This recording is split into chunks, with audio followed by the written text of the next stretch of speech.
Hello everyone समस्त को तुम प्रिय चैनल आर्ट्स और स्टडी सेंटर रे आज आउ एक नया वीडियो को स्वागत। ओडिशार विधानसभा निर्वाचन ता सहित लोकसभा निर्वाचन फलाफल आसी सारी एवं बीजेपी को ओडिशा विधानसभा रे सर्वमोट 78 गोटी आसन मिली अछि एवं बीजेडी को 51 गोटी आसन मिली अछि जहा द्वारा बीजेपी पूर्ण बहुमत पाई अछि एवं सरकार गठन करिया को जाउ अछि।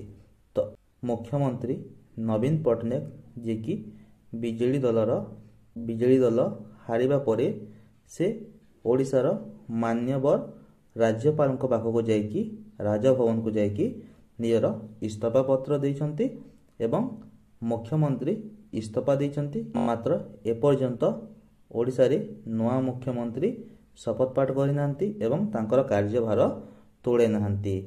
तो पुराना मुख्यमंत्री जिते बेले निजर इस्तीफा दौरान एवं नवा मुख्यमंत्री शपथ पाठ नेबा भितर जो समय अच्छी गोटे सर्ट टर्म अच्छी तो यही समय रे ओडिशार जो मुख्यमंत्री पद बा अन्य राज्य मानकर भी जो मुख्यमंत्री पद रही अछि तो सही पदटी कौन खाली रहिबो कि जदि खाली न रहिबो ताहेले किए से पदवी तोड़ेबो। तो आज वीडियो रे मुख्य टॉपिक टी होची एटा एवं आज आमे जानिबा जेते बेले आम ओडिशार जो पूर्वतन मुख्यमंत्री थिले श्रीयुक्त नवीन पटनायक इस्तीफा दे साइछन्ती मान्यवर राज्यपाल निकट को जाइकी तो एबे ओडिशार मुख्यमंत्री पद रे किए अछन्ती एवं नवा मुख्यमंत्री शपथ पाठ करबा पर्यंत सेही पद को किए तोड़ाइबे।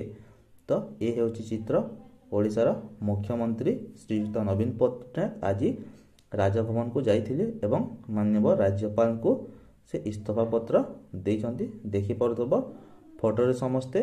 तो आगो को आमे देखिबा जे इस्तीफा देवा परे सही पदवी रे किए रहुचन्ती। तो रेजिग्नेशन ऑफ सीएम तो एठी समस्त देखि परथबो क्लियरली लिखा है in the event of a chief minister resignation which conventionally occurs after a general election.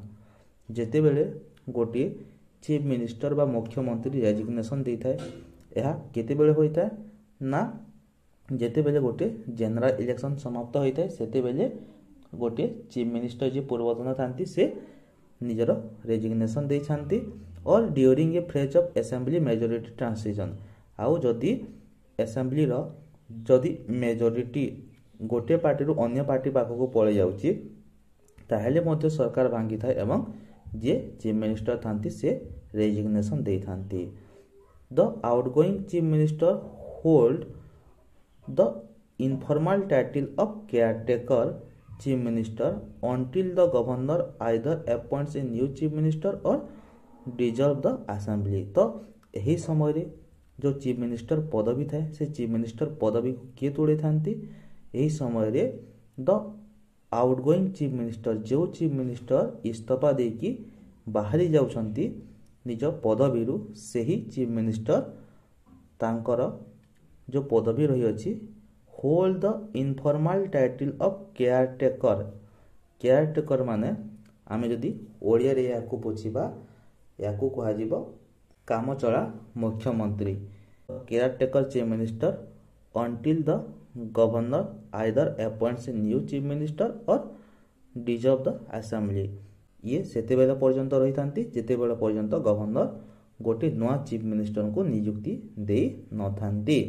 तो एबे आम ओडिशा रे जो चीफ मिनिस्टर श्रीयुक्त नवीन पटनायक इस्तीफा पत्र देइछन्ती से मध्य नवा चीफ मिनिस्टर नियुक्ति हेबा पर्यंत सही चीफ मिनिस्टर पदवी रे रही पारिबे किंतु ए जगह रे से चीफ मिनिस्टर न केयरटेकर चीफ मिनिस्टर पदवी रे रहिबे जे पर्यंत नवा चीफ मिनिस्टर जने शपथ पाठ करी नाहंती। तो कामचला चीफ मिनिस्टर याको आमे कहि पारिबा। तो एठी देखि परथबो since the post is not constitutionally defined the caretaker chief minister enjoy all the power a regular chief minister। तो caretaker chief minister जे रही थांती से गोटे रेगुलर चीफ मिनिस्टर परी सबु पावर तांको हाथ रे थाए ସବୁ ସେ ପାୱାର को उपभोग କରିଥାନ୍ତି but can not to make any major policy decision or cabinet change during his or her short tenure as caretaker. तो से केयरटेकर चीफ मिनिस्टर बा कामचला चीफ मिनिस्टर थिबा बेले समस्त पावर तांको मिली थाए किंतु से कौन सी प्रकार मेजर पॉलिसी अनाउंस करि परिबे नहीं, मेजर डिसीजन गोटे बड़ निष्पत्ति नहीं पारिबे नहीं किंबा कैबिनेट रे कौन सी प्रकार परिवर्तन करि परिबे नहीं तांकर एही short term caretaker chief minister होइतेबा समय रे। तो समस्ते आशा बुझी पारिथिबे। भिडियोटी यदि भल लागिला किसी इनफॉरमेशन पाई पारिले ताहले निश्चय भिडियोटी गोटे गोटे लाइक करिवे, सांग मानक सहित शेयर करिवे। ता सहित यदि फर्स्ट टाइम में हम चैनल को विजिट करथांती चैनल को सब्सक्राइब करि नेबे एवं पाखरे थिबा बेल आइकन पर क्लिक करी ऑल नोटिफिकेशन को ऑन कर देबे जहा द्वारा एही परि समस्त प्रकार एजुकेशनल इनफॉरमेशन वीडियो गुड़िक आपण मानक पाखरे सर्वप्रथमे पहुंची पारिबो। भिडियोटी संपूर्ण रूपे देखिदार धन्यवाद।